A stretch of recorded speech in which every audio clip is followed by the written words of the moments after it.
عاندت الناس كلها عاندت. وهو وقف لي وقفه والله والنعم. والله حتى هاي العشيره قال لهم اشبعكم كتل هاي البنيه ريته ما لكم حكم عليه. انا مثلا رجلي فقير. نعم. كلش فقير. اي انا فقير كلش فقير رجلي وضعيف يعني الحال. نعم. وكلها احترفت قالت ما نعطيك هذا. قلت لهم لا هذا انا اريده. والله عاش تيجي.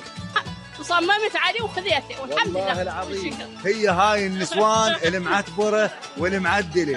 اهتميتي بالحاضر والغايب هسه؟ لا ما اهتميت. قد كان حاضرك وغايبك؟ ما اعطاني ولا فلس. كلش ولا فلس. زين شو تقولي لي هسه العوائل اللي جاي يطلبون هاي الارقام العاليه؟ شو تقولي لهم؟ اقول لهم هذا جاي يسوونه غلط. البنيه اذا كبرت بعد تتزوج بعد هاي لا تمشي من هنا وتمشي من هنا هذا غلط. زوجوها حتى لو فقير ربك هو يرزق. زين واذا مثلا دارسه واهلها يقول لك تعبانين عليها ونريد مثلا حاضر قوي وغايب قوي خاف تنفصل من عندها. هم يفكرون وتفكير واحنا نفكر غير شيء.